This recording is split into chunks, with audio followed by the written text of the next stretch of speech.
சேது திரைப்படத்தின் மூலமாக தமிழ் சினிமாவில் காலடி எடுத்து வைத்தவர் தான் இயக்குனர் பாலா. அந்த படத்தின் வெற்றிக்கு பிறகு அவருடன் படம் பண்ண ஆர்வம் காட்டிய நடிகர்களில் அஜித்குமாரும் ஒருத்தர். அந்த வகையில் நந்தா படத்தை முதல்ல அஜித்தை வைத்து தான் உருவாக்க இருந்தாராம் பாலா. ஆனால் சில காரணங்களால் அஜித் அந்த படத்தில் இருந்து விலகிவிட பின்னர் தான் அதில் சூர்யா நடிச்சிருந்தாரு. நந்தா திரைப்படம் மிகப்பெரிய பிளாக் பஸ்டர் ஹிட் ஆகிவிட மீண்டும் பாலாவை தேடி போயிருக்கார் அஜித்குமார். அவர்கிட்ட தனக்கான கதை ஒன்றை தயார் செய்யுமாறு சொல்லியிருக்காரு. அஜித் கேட்டுக்கொண்டதற்கிணங்க அஜித்குமாருக்காகவே பிரத்யேகமாக பாலா அவர்கள் ஒரு கதை ஒன்று தயார் செஞ்சிருக்காரு. அதுதான் அகோரி கதையை மையப்படுத்திய நான் கடவுள் திரைப்படம். திரைப்படத்தில் அஜித்குமார் தான் ஆரம்பத்தில் நடிக்கிறதா இருந்திருக்கு. அதுக்கப்புறம் தான் சில பல காரணங்களாக அவர் விலகிவிட அதுக்கப்புறம் ஆர்யா வந்து உள்ள நடிச்சிருக்காரு. இயக்குனர் பாலா கிட்ட ஒரு பழக்கம் இருக்காமா, அவர் யார் கூட படம் பண்ணாலும் முழு கதையை அவங்கள்ட்ட சொல்லவே மாட்டாராமா.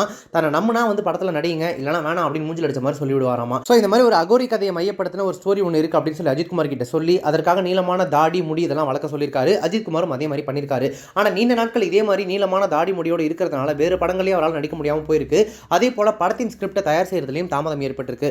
ஒரு கட்டத்தில் பாலா என்னதான் பண்றாரு அப்படின்னு தெரிஞ்சுக்கிறதுக்காக பாம் க்ரோ ஹோட்டலுக்கு நேராகவே போயிருக்காரு அஜித். அங்க பாலா தன்னுடைய திரையுலக நண்பர்கள் கூட இருந்தாராமா. நேரா போயிட்டு பாலாவை மீட் பண்ண அஜித்குமார், நான் உங்களுக்காக ரொம்ப நாள் வெயிட் பண்ணிட்டேன் சார், ஃபர்ஸ்ட் படத்தோட கதை என்ன அப்படின்னு சொல்லுங்கன்னு கேட்டிருக்காரு. அதெல்லாம் சொல்றது என்னோட பழக்கமே இல்லை அப்படின்னு பாலா சொல்லியிருக்காரு. இப்படியே இவங்க ரெண்டு பேருக்கும் இடையே வாக்குவாதம் முற்றி போயிருக்கு. அவங்க ரெண்டு பேருக்கும் அங்கதான் மனஸ்தாபமாகி மிகப்பெரிய பிரச்சனை வெடிச்சு அந்த படத்துல இருந்து அஜித்குமார் விலகி இருக்காரு. ஆனா அந்த ஹோட்டல்ல என்ன நடந்தது அப்படின்றது இப்போ வரைக்கும் மர்மமாகவே தான் இருக்கு.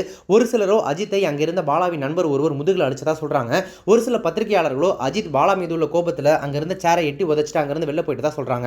இன்னும் ஒரு சிலரோ அஜித்குமார் பாலா மேல இருக்கிற கோபத்தில் அவரை துப்பாக்கியை காட்டி நேரில் மிரட்டினார் அப்படின்ற மாதிரியும் சொல்றாங்க. இதில் எது உண்மை அப்படின்றது இப்போ வரைக்கும் மர்மமாகவே இருக்கு.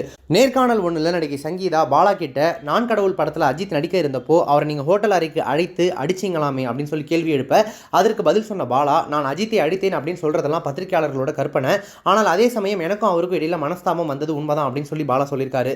அந்த அறையில் என்னதான் நடந்துச்சு அப்படின்னு சொல்லி சங்கீதா கேட்க, அது நீங்கள் அஜித் சார் கிட்ட கேட்க வேண்டிய கேள்வி என்கிட்ட ஏன் கேட்குறீங்க அப்படின்னு சொல்லிட்டாராம் பாலா. இருந்தாலும் அந்த அறையில் அன்னைக்கு அப்படி என்னதான் நடந்தது, உண்மையாவே அஜித்குமாருக்கும் பாலாவுக்கும் இடையில என்ன பிரச்சனை, ஏன் ரெண்டு பேரும் இது வரைக்கும் பேசிக்க கூட இல்லை அப்படின்றது இப்போ வரைக்கும் ஒரு புரியாத புதிராகவே மர்மமாகவே தான் இருக்கு.